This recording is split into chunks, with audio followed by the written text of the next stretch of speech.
afternoon, one and all the listeners, innovators, startups, and entrepreneurs. I, on behalf of iHub Government of Gujarat and Department of Higher and Technical Education, would like to welcome you all for this special webinar. We have Mr. Naim Nagarajan, Senior Bureaucrat in Government of Gujarat, who is the Commissioner of Higher Education, and also Honorary Executive Director of iHub, the flagship institution of Government of Gujarat to promote innovation entrepreneurship, is with us. So I welcome you to this special webinar. We also have our keynote speaker of today, Sri Anil Chikaraji, a dreamer, a powerful dreamer, and he is a person who himself defines as the Katappa of Indian startup ecosystem. We have him today. So sir is going to tell us how innovation ecosystem is evolving, and we'll have a wonderful conversation soon after he makes a presentation. So just to put a context, sir runs an accelerator and also supporting a lot of innovators and startups across the globe. And he has the deep expertise and experience of how this journey of mind to market works. How do you take ideas from stage A to stage B and create value? Before chipping into his brain and sharing ideas which he has from his experience and expertise, I would now request Nagarajan sir to share what are the efforts that Government of Gujarat is doing to promote innovation and entrepreneurship and how we are taking it forward. Yeah, thank you, Hiranmai. Today is yet another episode of special webinar series that we have been doing for all the startups and entrepreneurs in Gujarat and across India. I'm glad to have Mr. Anil Chikara today. He is a very notable personality in the world of startups, innovation, and entrepreneurship. And he has done quite remarkable work. He has set a name for himself with his unique style and approach to entrepreneurship and innovation, and also his ways of making things communicated to the people in his own unique way. I am sure today's conversation is going to be very informative, insightful, and interesting to all the participants. iHub's role is to take the student startup and innovation policy to each and every college, institution, and youth of Gujarat and across India. We are trying to create the connect and create the software part of the ecosystem where change makers and mentors of startup ecosystem are able to collaborate with each other and find solutions, find the right solutions for the right problem. There are so many problems that could be solved, but we need to choose those problems where the passion of the entrepreneur lies, where the necessity of the country is also there. And when we talk about Atmanirbhar Bharat, which is very important, that passion of the entrepreneur, the need of the country, and the need of the society, and the business sense, everything comes together and gives way into a good startup. It is a fairly hard journey, but we are all there to support the entrepreneurs in this interesting journey to find meaning for themselves and also find solution for the problems our society is facing. So when we talk about startups, we always look at value-oriented entrepreneurship and pursuing entrepreneurship to solve a problem where money and fame and other things are going to be byproduct of your innovation, in how much you are able to bring a difference in the lives of the people, in your customers you serve, in your target market, in your segment, and the kind of technology that you are going to put so that you get a better service or better product at a lower cost. It is going to be a constant journey of innovation and improvement, and we need people like Anil to support us in every phase of this journey. I'm happy that he has agreed to spend a lot of time with us today.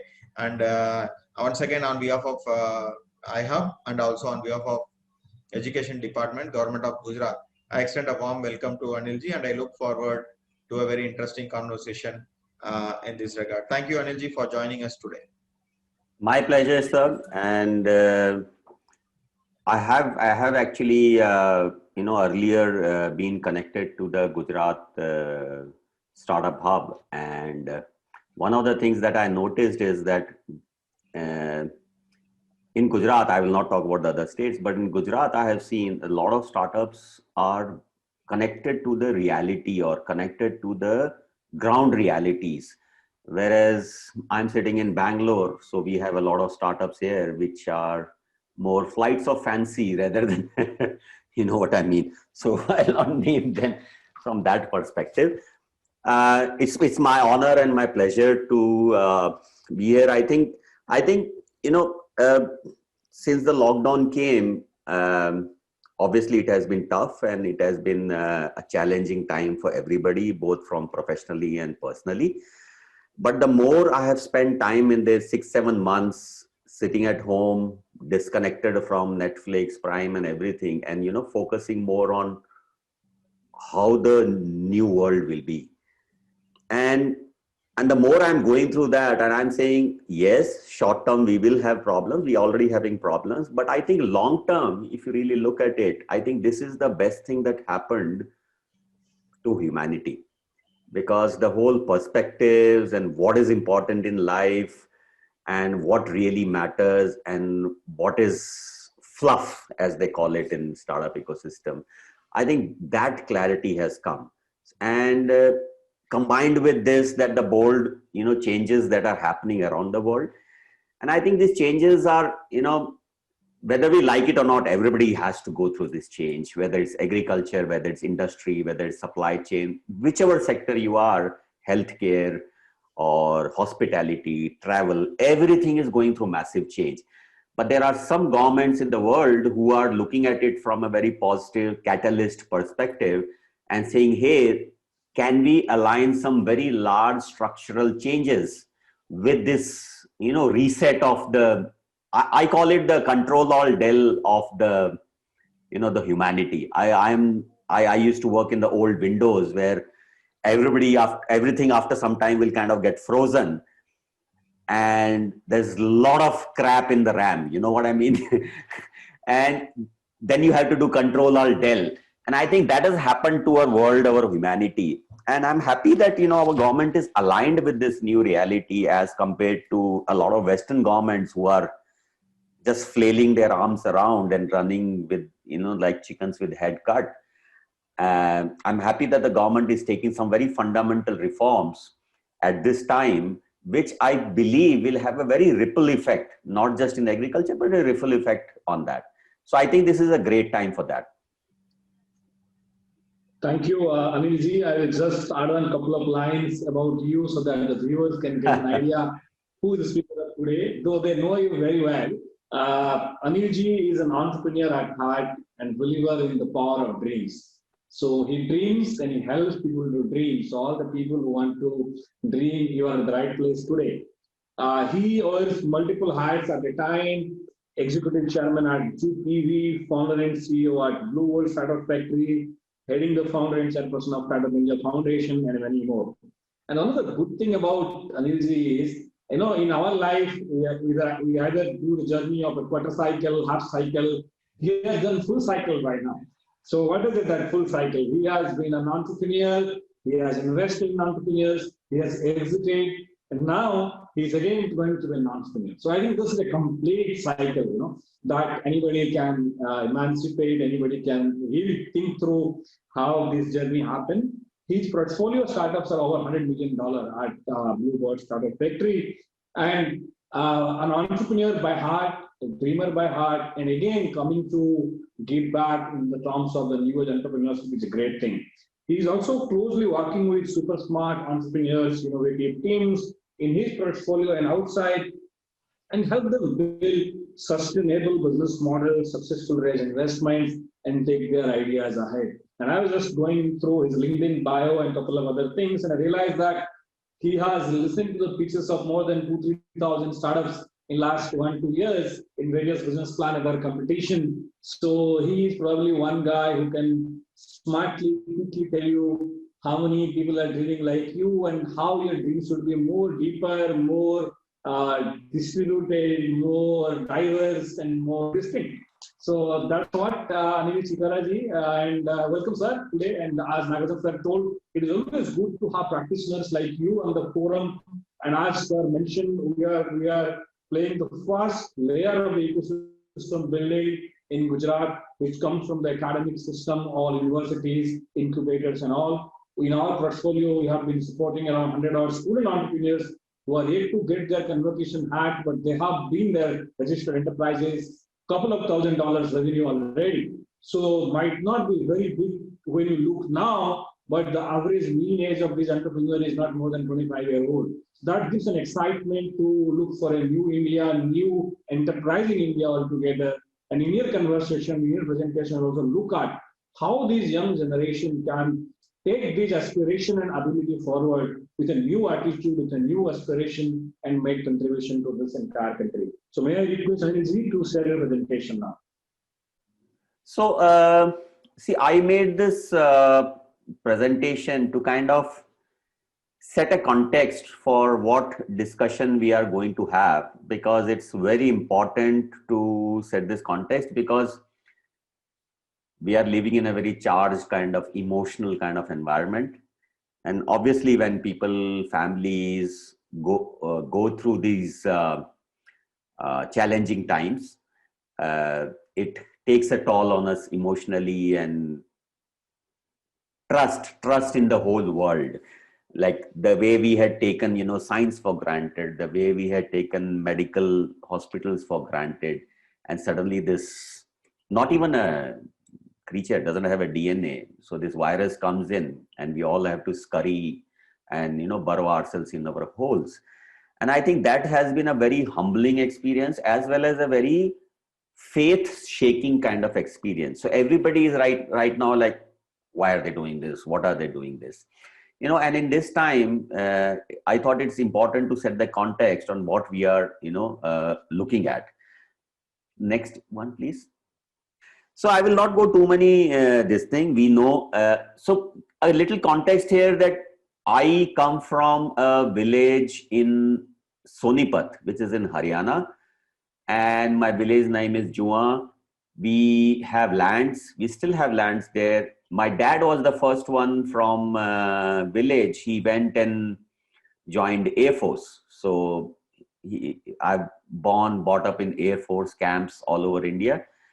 And my mother still looks after our farms. Obviously, we have kind of outsourced them and all that, but every month she goes there and things like that. And I keep talking to her. And after the lockdown, my own personal interest in agriculture has gone back. I've gone back to that because, and I think it's true for everybody. Everybody in this now feels much more connected to nature. And I feel our fortunes of India are tied to agriculture. And this is becoming more important because thanks to COVID, there's a huge reverse migration that has started. You know, people had gone from India to abroad, and from villages to smaller towns, and smaller towns to bigger towns. And we know what happened in Bombay, where people were like living piled up on each other and all that. And I think that has kind of broken. And I know a lot of entrepreneurs who have shifted to smaller hometowns. Like I know an entrepreneur in Delhi who used to do about 4 lakh SaaS revenue every month, working for 10 hours out of a co-working place in Gurgaon.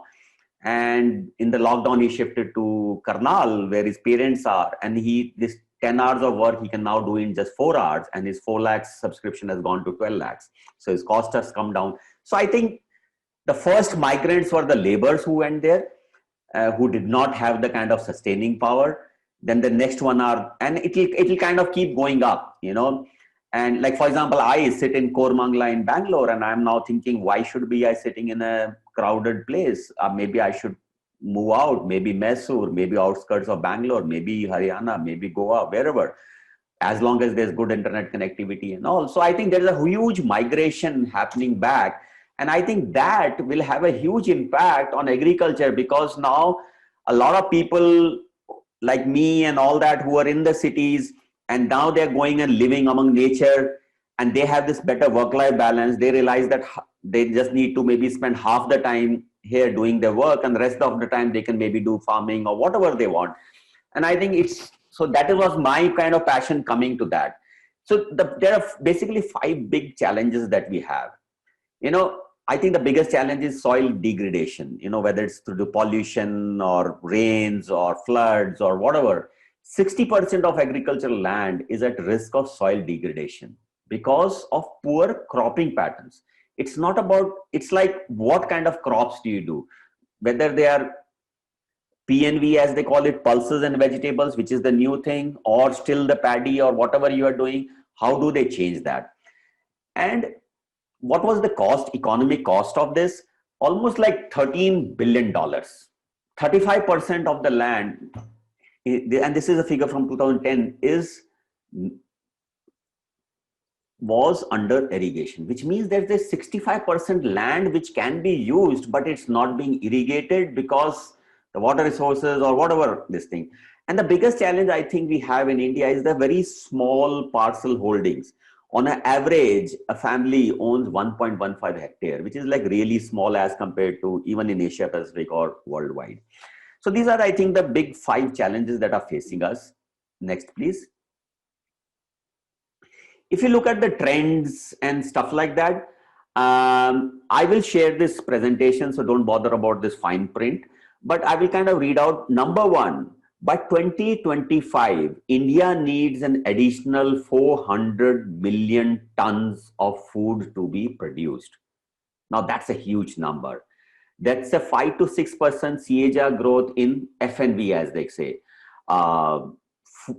fruits and vegetables. Because I think these are the new cash: fruits, vegetables, pulses, and there is 56. This is twice the average. So I think there's this whole shift happening from traditional crops to fruits, vegetable, pulses, and all that, and which is twice the rate of the global average, which is, I think, a very good thing. And there is a huge stress on the supply chain because of scarcity of resources. You know, before the agri reform bill itself, there was a very critical thing. And I think this agri reform bill will just make it much more worse. So there's an increasing stress on supply chain, both upstream as well as downstream. This could be due to labor problems. This could be due to transport and things like that. The shocking fact is nearly 30% of all the food that we produce, which means 157 metric tons. We produce around 300 roughly metric tons, not 300, sorry, about 450 to 500, and 30%, 157 metric tons is wasted in that, which is a colossal loss, not just to farmers, but to the country as a whole, where 30% of everything we are producing and the amount of water it takes, fertilizer it takes, the blood, sweat, tears, everything it takes, and this 30% goes to waste. Another thing that is bothering policymakers is that the average yield per hectare or per acre is pretty low in India. And I'm not talking about in comparison with US or things like that. Even in comparison with other ASEAN countries, whether it's Thailand or Myanmar or Cambodia or Vietnam and all that, we are still lower than that. But the great part, I think the opportunity is that if this thing had happened 10 years back, farmers would have really kind of be lost. And that's why I believe there was a time for regulation and all that, because we were not connected. Now, every farmer and his wife, parents, or whoever, average, at least every family has at least one smartphone through which they are already accessing. It's not that they can, they're already accessing, whether they are fishermen in Kerala, whether they are, vegetable growers and sellers in Lucknow, Kanpur. They can check the rates, they can sell it. So there's a huge, how does technology come into this entire supply chain, and how can it convert these challenges into these great opportunities? I think that is the thing that I see going forward. Next, please. So I know it's like a pretty contentious issue, and in these emotionally charged times, I am from Haryana, and I was having a discussion with my mother, because my mother is the farmer in the family right now, and she takes care of that. And I didn't say anything to her, and I said, "Mom, what do you think?" And my mom is a typical Haryana strong woman, and if you feel I am aggressive, you need to meet my mother. And she said, "Who has the right to tell me where I can sell my product? It's my product. I will sell wherever it is." And I'm so happy that I'm finally able to do it.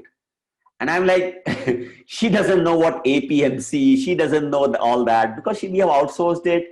and this guy, he gives us a fixed amount and he goes and sells. But this guy keeps telling my mom for the last 4 or 5 years that she's been handling, oh, this year it was bad, this year we maybe will make some money, next year we don't know, and all that.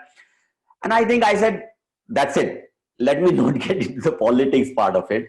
So as we all know, that the biggest benefit of this is you get the choice. You know, you want to sell your stuff to the next door mandi, do that. You want to sell it to Reliance Fresh, do that. You want to sell it to Ninja Cart, do that. Or you want to go to the next, you are near the border, you know, and this is shocking because there are farmers in the borders who can 5 kilometers cross the border and sell it at a much higher rate, but they are not allowed to do that. You know, that kind of craziness. So anyway, I think the benefits is that they get the freedom of choice. There's a lot of competition there. Government has already said MSP and all this is there. But I believe that end of the day, let the person who's making it.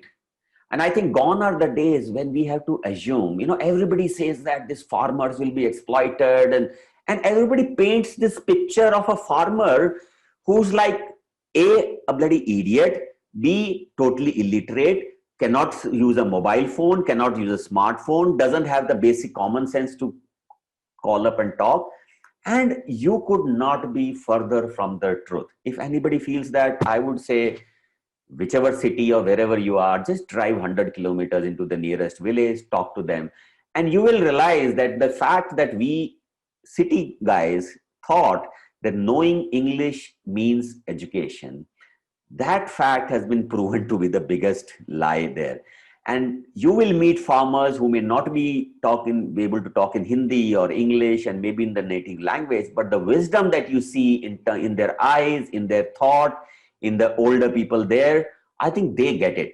So I think this is a kind of, for me, I come from the entrepreneur side, and I always say, who the hell are you to tell me what I should do? You know, as long as I don't do anything illegal, what's your problem? Next, please. Let's look at the global logistics cost. The global logistics is $10.6 trillion. This is this year. And out of that, 70% is used in just transportation, transporting stuff from here and there. Now, there are two kind of terms that people use in logistics. One is line haul and other is last mile. And today we are focusing more on the last mile. Line haul refers to the shipping of freight, whether you ship it by land or by sea or by air or whatever. It's basically shipped in bulk, whether it's in containers or, you know, the shipping containers or bulk ships or whatever, and then sent to warehouses and stuff like that. So that's a line haul. And last mile is from the warehouses, from the transportation hub to the smaller retailers or to your house. I think that is the last mile thing. And the shocking part is, out of this $10.6 trillion, nearly half of that is spent on last mile. So that's a huge spend that we have. Next, please.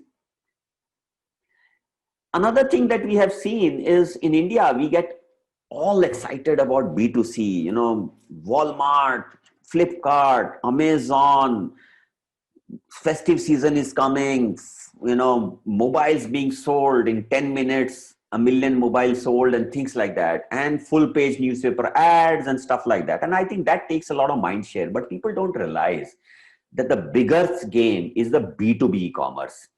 And with this, and I frankly, I've not gone too much into it. I just had a glimpse at it, that this national electronic mandi, or whatever they call it, this whole big e-commerce platform that the government is building, I think that is the B2B commerce.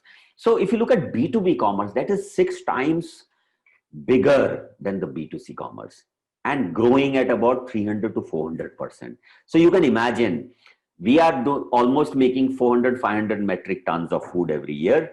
By 2025, we need another 400 million tons. And now you can see why this B2B e-commerce is going to grow at 300 to 400%, you know, almost like multiplying so many times this thing. Next, please. if you look at the, see, another focus of this today's discussion. So that was the logistics side, rural side, how big it is, what are the challenges and all that. And now we're talking about the EV side. And personally, I have seen this EV revolution kind of, unfolding in India. And I have a personal interest there. Though I am based out of Bangalore, my hometown is Sonipat. And for the last 4-5 years, every time it's Diwali or this famous crop burning season in North and all that, that month I cannot go to North. And in fact, during Diwali, I have to go out of India because whichever city I am, it gets polluted. And I'm asthmatic since my childhood, and that kind of really impacts me. My kids, my son, he's graduated in 2015. My daughter just graduated this year. So last 20 years I've been in Bangalore. So they're almost like Bangaloreans. They refuse to go to North and say, no, it's too polluted and all that. And I said, hang on, EV will do the impact. And then Ather came in. I said, wow, smart scooter. Then Yulu came in and all these guys came in. And then Ather got this crazy amount of investment. Suddenly they became a premium 16. Then everybody started launching, whether it's Bajaj, everybody started launching premium scooters, which means lakh plus, 1 lakh plus things and all that. And I said, this EV, I didn't like the way it was going because I said this EV cannot remain an Instagram, Facebook thing, which means I have friends and I know a lot of people who have bought Ather scooters. They ride it once in a while, put some nice pictures on Instagram, Facebook and all that, and then maybe take a Uber or take your SUV or take whatever, normally use. And I said, this will become a token revolution. And I said, if we have to really get the benefit of EV, the only way it can happen is when it goes to Bharat, not in India. Because I truly believe that we guys living in Delhi, Bombay, Calcutta, Ahmedabad, all that, we are not living in the real India. We are not living in Bharat. You just go 100 kilometers outside and you will meet the real Bharat. And I said, unless the vehicles are much, much cheaper than the petrol diesel vehicles and the running cost is low. And the third thing is, everybody talks about, that EV, what a huge impact on environment. And then they go charge these EVs using the electricity that may have been produced using coal. And so basically, if the entire chain is not, if one of the part, if you are making batteries and the batteries are charging in a very, using electricity, then you are basically removing this thing. In your case, you can see the benefit and the pollution and all that, but somewhere else it's not happening. And that's when I realized that if you go to rural, one of the challenges is electricity, availability of electricity all over, whether it's in the field or wherever. So I said, if we can have solar powered EV ecosystem focused on the rural segment, and that too only focused on the B2B supply chain and logistics. What I mean by that is, if you look at a two-wheeler, or I'll give you an example which everybody would have seen. So from village, this milkmen have a motorcycle on which they have this big, metallic cylinders and all loaded on that. And where they come and then they take out the milk and give it to you and all that. Now, can we make that in EV, chargeable by solar, with smart accessory, which means it will monitor the milk, it will monitor the temperature, it will monitor all that. And I think these kind of things, when they start happening, that is when they'll really impact. So if I truly believe that this is a chart in terms of what is the segment-wise adoption in India. And if you really look at it, we are focusing on only two-wheeler and three-wheeler. In two-wheeler, under Zook EV, we are launching a cargo bike. It's a 25-30 kg bike, carries about 150 kg, made in India, designed in India. Another thing in EV segment that I have seen, that lot of so-called EV manufacturers or brands or companies are nothing but traders bringing stuff, cheapest stuff from China, putting it together and just dumping in the market. And we all know for a fact that all the EVs in China, they have not been designed for Indian conditions. They have been designed for European conditions, US conditions, because that is where they sell the most. And I did have a discussion with one of the Chinese CEOs of these EV companies. And I said, why are you selling this in India? Because this is not meant for India. Like in Europe, you can have a EV scooter, a rental scooter or a bike, and they will dump it in 90 days. Whereas in India, if I have an electric bike, I would like to use it for a couple of years and then give it to my younger brother, with Ehsan, ye boss tu use kar le ab. And then he maybe pass it on. And in India, we all know that, even in commercial transport, whether it's a Chota Hathi, Tata Ace or whatever, the norm is 1.7 times the loading capacity is loaded. That's the thing.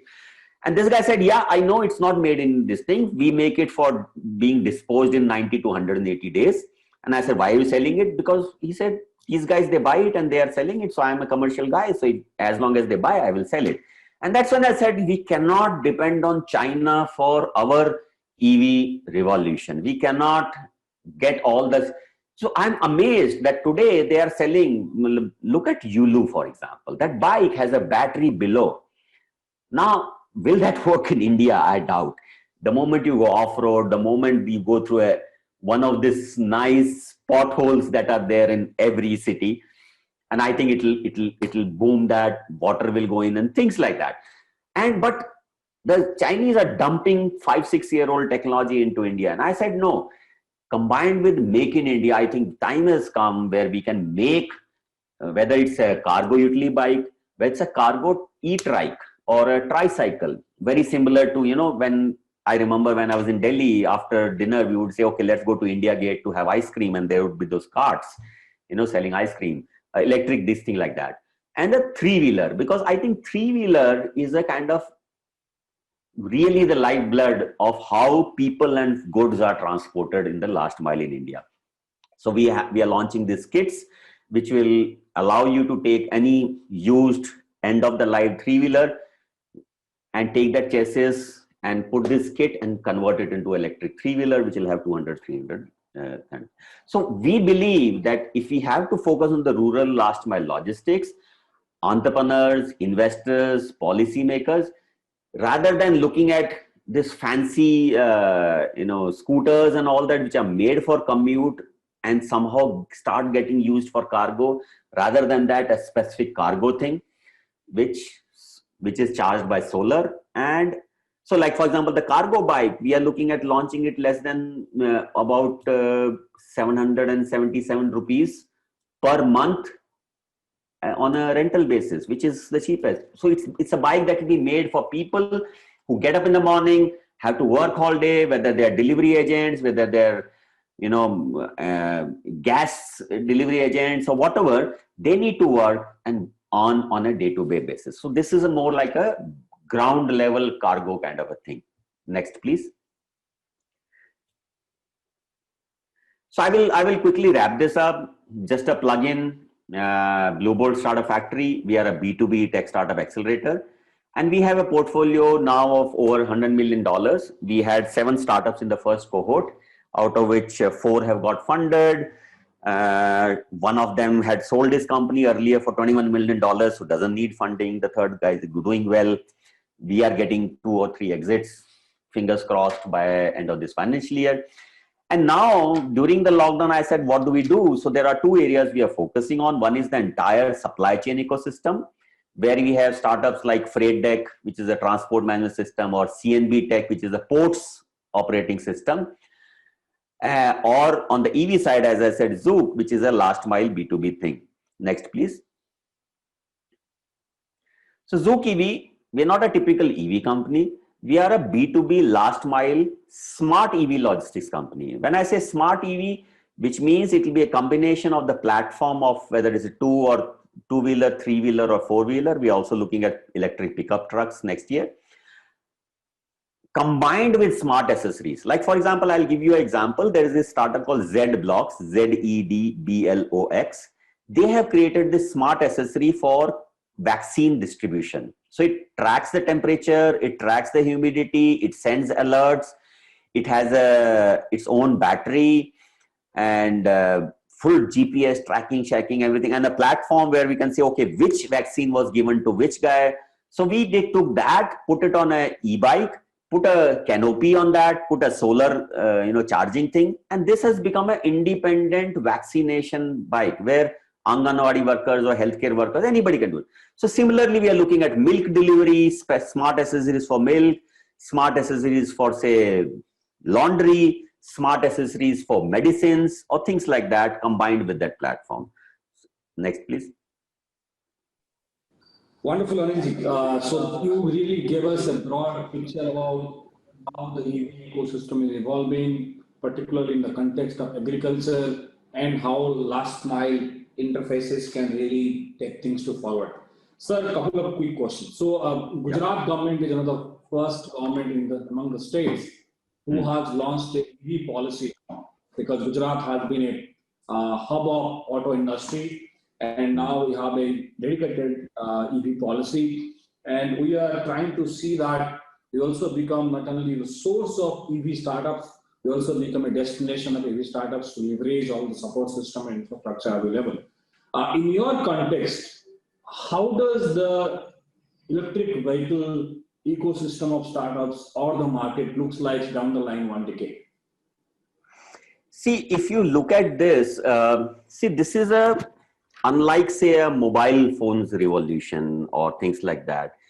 This is a ecosystem revolution, which means I can't just take one piece and say, if we build this piece, everything will be okay. Because this is a chain. Let me start that.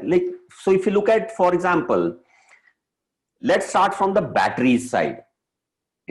Right now, India doesn't make these lithium-ion batteries. I think there are some, Ola has taken a huge investment. They are looking at that, and there are some companies putting it.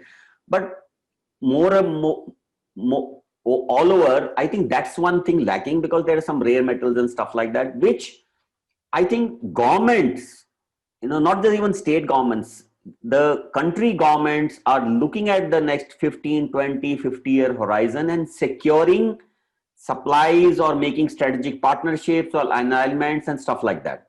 So that's happening on the government level. Then you come a bit lower. What are the new technologies? Like graphene has a lot of potential in batteries.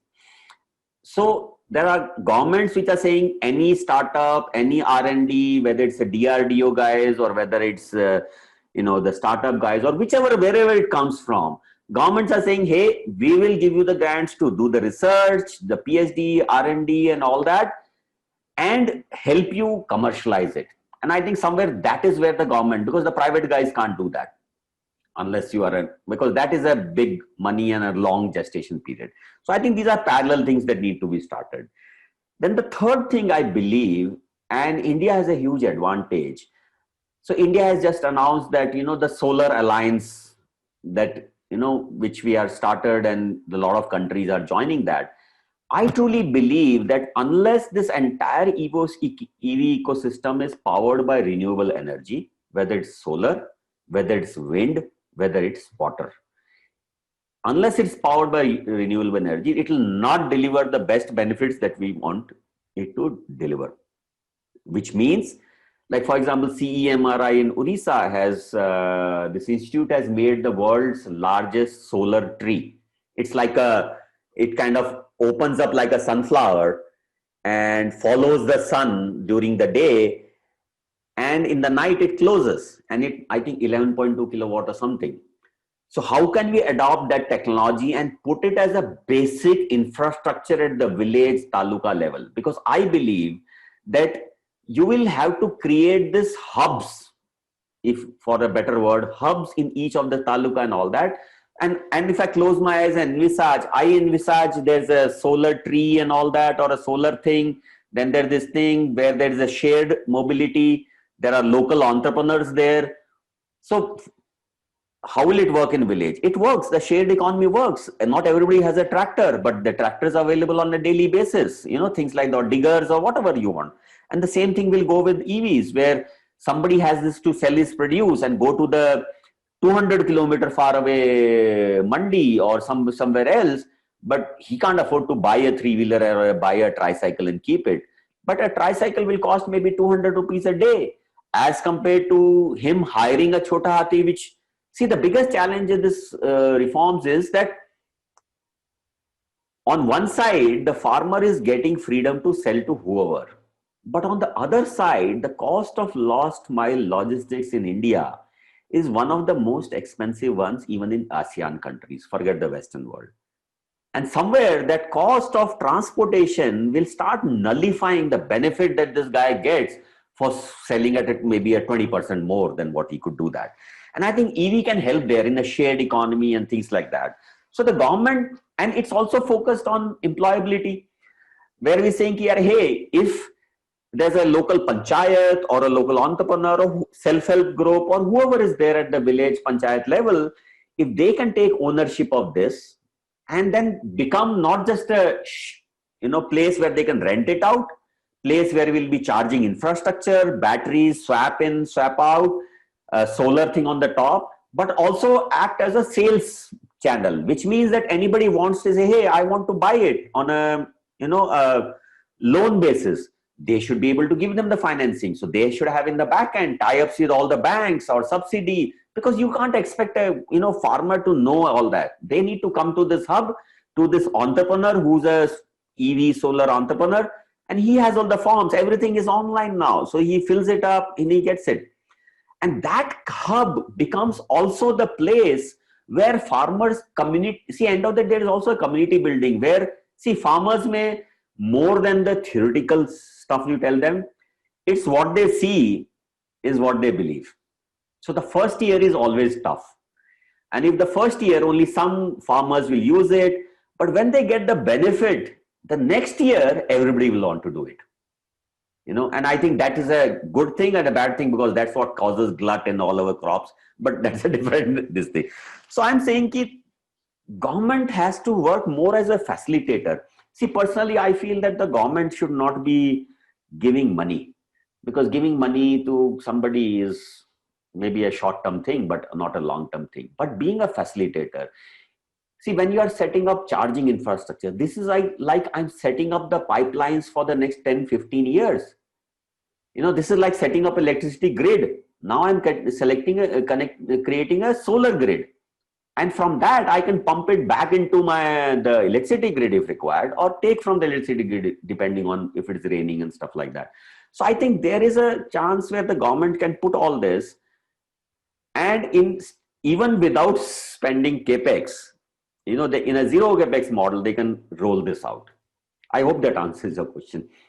Wonderful. I think you told about how the entire ecosystem and the community what that you use has to be created, and beautifully what you summed up is it should not be owned by everybody, but it could be shared basis that will see the cost. It should be owned by community. The last thing I want is one of these big guys, I will not names. You are famous for one of the biggest guys in the Indian industry retail now. I don't want them to be sitting in the village and doing that. The village thing should be managed by the village guys, whether it's a panchayat, local entrepreneurs, whoever, self-help group, whoever, the people that do that. Because it will become, you cannot let the private guys come and run your thing, because if you run it, then you will become obsolete. It's them versus us. So we need to make the produce, we need to have the right infrastructure. And then these guys, whether it's Ninja Cart or Reliance Fresh or, Bharti or whoever who is coming into that, then they come and the community does it at their terms. Like Gujarat mein Amul is an amazing example. And I see why not that can be replicated now, where you say, okay, there are these 5 guys growing vegetables. Let's all take this thing and go to this next state and sell it there. Or Bombay is like what, 3 hours away. Why don't I go and sell it in Bombay? Whatever. So I think it has to be community owned. It cannot be owned by VCs or private guys. The VCs and private guys will provide the services to this community. I think that's my personal. Thank you. Sir, as you rightly mentioned, the 3 important facts that came from the presentation. The last mile gap is a big opportunity. Second thing, my network is also a big opportunity, like you mentioned about self-help group and all the communities that we have. And also you mentioned about decentralise system, Gandhi ji भी वही कहते थे कि विकेंद्रीकृत system जो है ज्यादा sustainable होता है rather than centralized system. And looking at that, there are many like Haq Darshak and others are trying to create and rejuvenate the entire self-help group market ecosystem. So how do you see we can propel a gamut of pool of social enterprises leveraging the last mile network that we have in the form of self-help groups and others? Because today they are just treated as created to create low skill product and services and create economy out of it or jobs out of it. But how do we engage them to go to high value skills or innovation driven things? So how do you think that thing unfolding in India? See, I think there are two sides to it. One is the product service providers and one is the product service consumers. The consumers obviously on this side are the farmers and all that. And I don't think it is necessary to change the way farmers work for them to take benefits of the services. It should be the other way around, that the people who are like I am the consumer, I am the farmer. If I want it in Gujarati, please give it to me in Gujarati. I don't care about English, you know. The customer has to rule, not saying, oh, I have this app which will give all that, but I'm sorry, you have to learn English for that. I think so the consumer side, for them, technology should be hidden. It should not be in the face. Typically, those consumers do not like technology in the face, which typically all the entrepreneurs, the tech entrepreneurs love technology. The first thing they will go is, oh, I have blockchain and I will do this and I have soil sensor and this sensor and IoT and cloud and AWS, all the drama. And in 5 minutes, the farmer will say, oh shit, this is something humse na ho payega types. To him, he should say it doesn't matter. How does it matter if there's an AI behind or blockchain behind? When you need it, it will give you the answer. You just have to click here, touch here, type here, that's it. Or speak. Why type? Just speak in whatever language. So we the techpreneurs owe it to the consumers to convert our services in a format that they can consume. It is stupid and arrogant to assume by all these entrepreneurs, investors, policymakers that we will do this and the farmers have to change. I don't think so. Farmers have been doing it for millions of years. There's a lot of wisdom in the farming community. We don't want to confuse them. And there have been, I as a farmer may not understand a thing, but because my great grandfather had some special thing and he said, yeah, every time we should do this also, or we should put a bit of this in the fertilizer that we are doing or whatever, Now, let's not mess with that. But we need to change, because if we are setting it up from scratch, I think we can set it up in a way that they understand. So innovation and all has to be on the supply side, and on the consumer side, it should be simple, no disruption, things as usual, just helping you. So that it also become a cultural fit. Exactly. Cultural fit. While we are doing a product market fit, it should also fit into culture fit.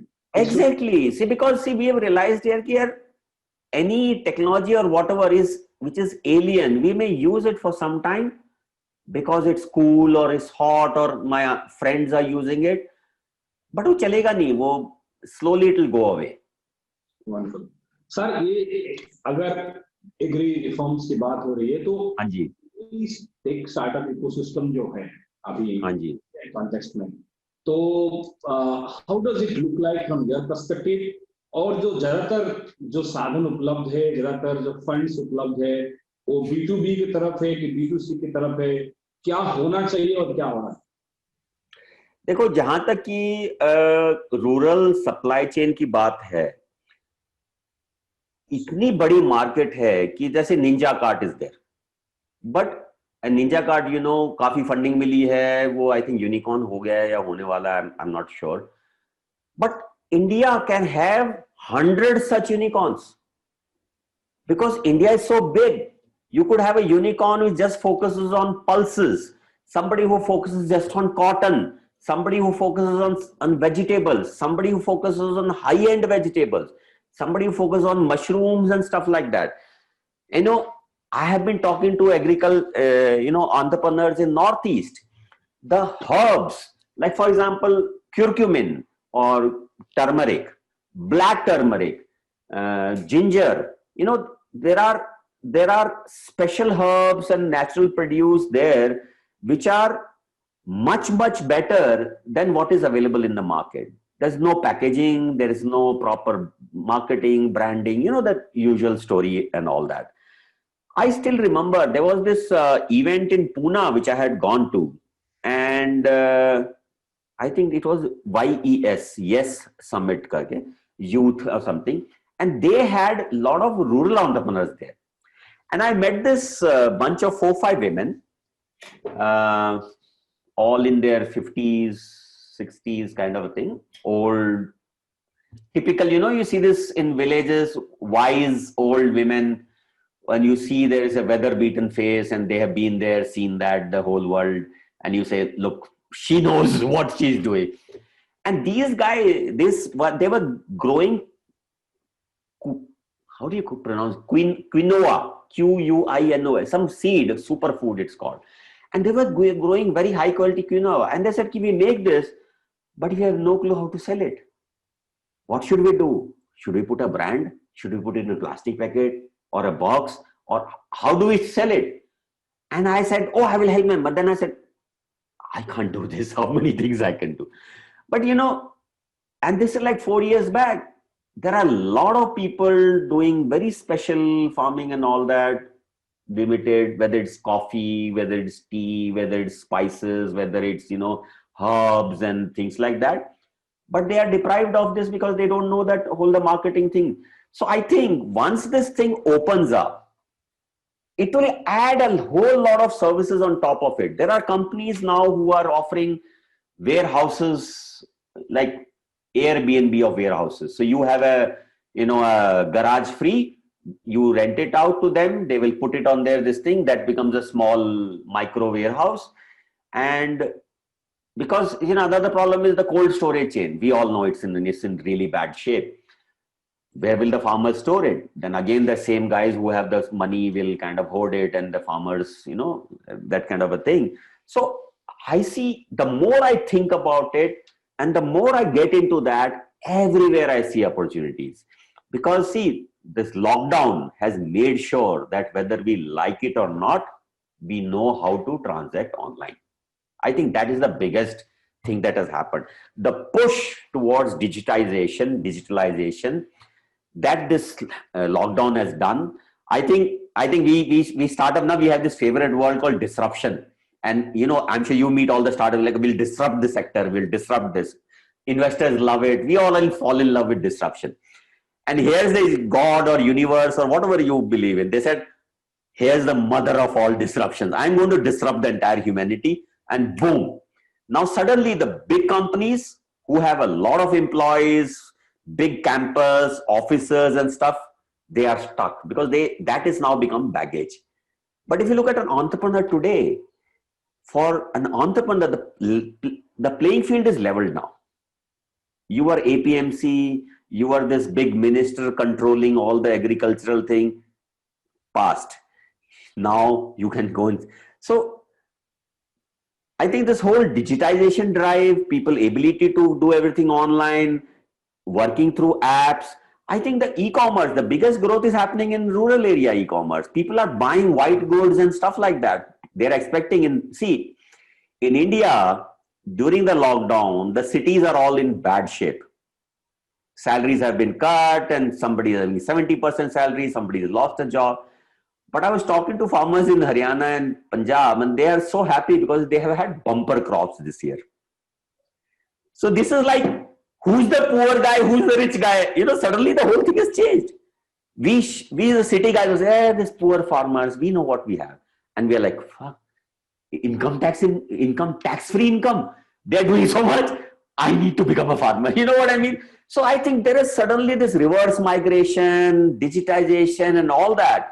Well, I was talking to an entrepreneur who's based in Qatar, and his father in Uttarakhand runs a school for, special kids, and they do farming and all. And he is like, I think I will come back there and help my father, because anyway I have to work from home, so I can work from anywhere.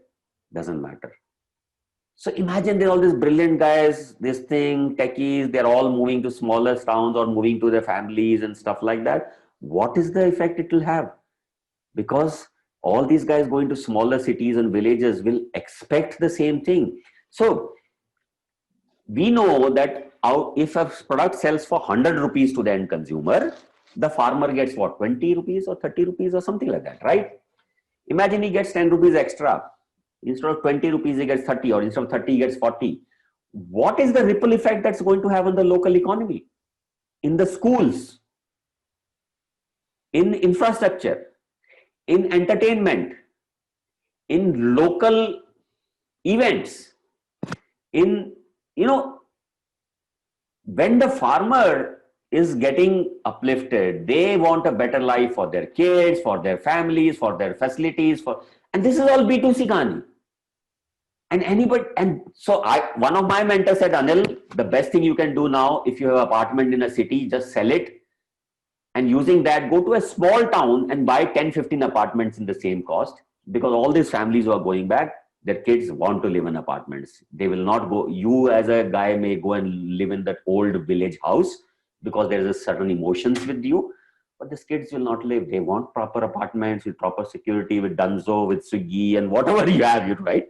So I think huge, it's like, I can't even start imagining how all these different forces coming together and creating that, what they call the perfect storm, where it will boom in the next, I think 12 to 24 months, it will happen. Wonderful. Sir, one more agenda I will pick, maybe the last question. Yeah. Prime Minister is talking very, very aggressively and very aptly that we need to do systematic intervention for doubling farm income. Exactly. Very, very important.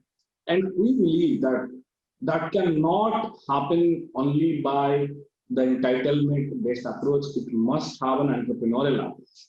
Because the economies who have done well, who have moved from agrarian to industry or henceforth knowledge economy, they have moved from entitlement-based approach to entrepreneurial approach. And here I think this doubling farm income and all, this is a macro ecosystem, and the farm bill and everything fits into that micro processes. And here the entrepreneurs need to play a role, and they are going to be very, very critical aspects. Because without doing value addition or to the producers, we can't double the income in terms of whatever the economics that it says. What is your view that how entrepreneurs can play a role in this ambition of doubling farm income and henceforth doubling our GDP?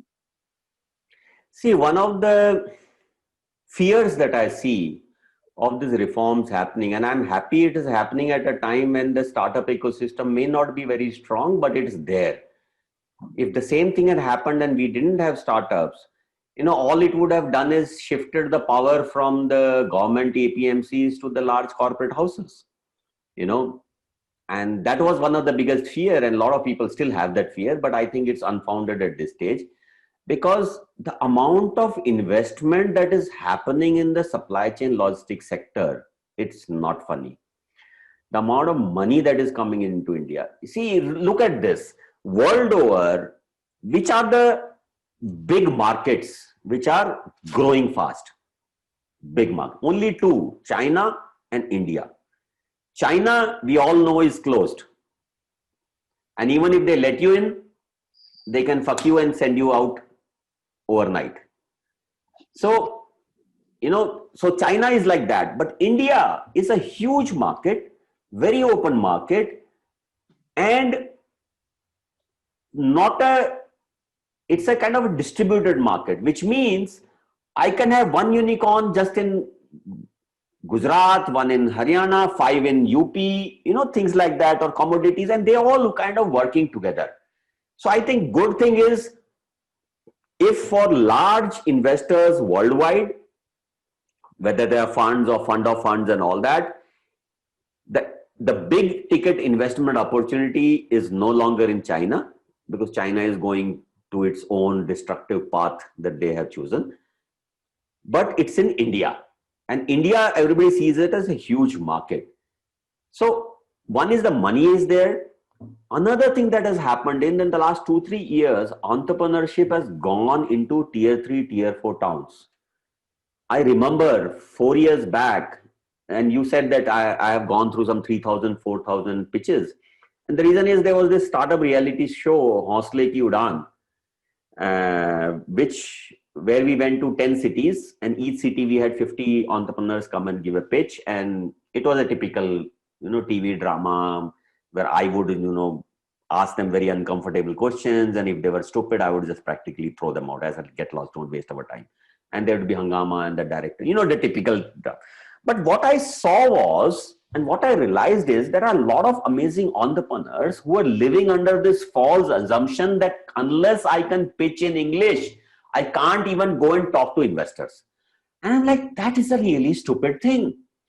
Ambani, when he started business, he was not giving pitches in English, right? And now everybody and their uncle is falling over themselves to invest in Ambani and then in Tata retail and all that stuff. And I have been to, I've been to Hong Kong. I have met people from Taiwan and Korea and Vietnam, Cambodia, Japan. They all talk in broken English and nobody gives anything. Nobody bothers. As long as you can communicate, whether it's mix of Hindi, English, Gujarati, whatever. The whole thing is, I said something, have you understood? It doesn't matter. Somewhere in our mentality, we have been told, and that's maybe okay from a job perspective, but not from entrepreneur perspective. So that is what I realized. And I think in the last 2-3 years, I have seen entrepreneurs from smaller towns, smaller cities becoming very comfortable talking in Hindi. So when I talk to people and he says, I said, yaar, Hindi baat karta hai, tension kya hai? Why do we have to bother in English? Because the rural side, I don't care whether the entrepreneur knows English and he is from IIT or whatever. What I care about is, does he understand the ground dynamics? Does he have the network in place? Does he have the relationship in place? Does he have a commercial mind? Does he have the discipline? Can he work hard? All those things. I will not even care whether he's educated. I won't even care whether he's done graduation or not. It doesn't matter actually. So I think the timing today is right, where large private investors, and I think another thing I see is when farmers are getting this thing, I think they will start making cooperative, whether you call it cooperative word is like become a negative word because of all the scams that Maharashtra has. But whether you call it community, and do a group buying and group selling. You know what I mean? So if I am a farmer from this district and I say, hey, can we get together and then talk to this Reliance Fresh as boss, I have 100 hectares. We have 100 hectares. What will you give? We need a special deal. Rather than, we know that average, this thing is only just above 1 hectare per this thing. So I think those things will start happening. And I think those are the real things that will happen and grow this. Wonderful, Anil. This has been a fabulous conversation. And all the people who listen to you, so many likes I can see on Facebook live session. Though a lot to learn from you in the positive time, we took few questions.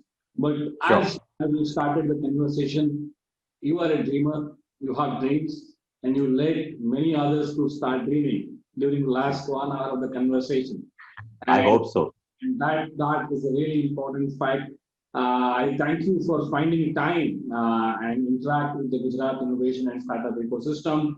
And thanks to COVID, as you told that, we could get wonderful people sitting from across cities to talking to these innovators. And it's one of the biggest innovation the Mother Nature could do to change the barriers, the boundaries, the geographies, the visas and passports of interaction have changed. So that has been very, very interesting. Thank you, sir, for sharing how EV will play a role in the entire saga unfolding, both on the public policy openness and also from a market standpoint. And as an entrepreneur, as an investor, you have a vast experience of guiding startups, taking them to millions of dollars of revenue. I'm sure sometime sooner we'll again have you and let our startups working in the EV and agri-tech sectors to interact with you, talk to you, and understand what are the things that they should not reinvent the wheel. As you mentioned, one of the advantage of you having seen this startup, you are probably one of those 1 to 10 people who understand who is doing what and what need to be done. And many times our young people actually lose a lot of energy and time by reinventing the wheel. And there mentors like you play a very critical role. I must thank Nagarjun sir, Commissioner of Higher Education and Chief Mentor I have to join this conversation and staying till the end of this session and listening to this conversation, guiding people, and also sharing his context. I thank Nagarjun sir. Thank you, Anilji, for being the speaker of the day and inspiring all of us. We have more dreams, and we assure you, these dreams will not be dreams for they will become a reality, and we'll come back to you. We'll come back to you with progress, and we'll update you what we are doing, and we'll keep engaging with you intellectually and take your feedbacks to make Gujarat a progressive innovation startup ecosystem. Thank you, sir. My pleasure. Thank you, everybody. Thanks for listening.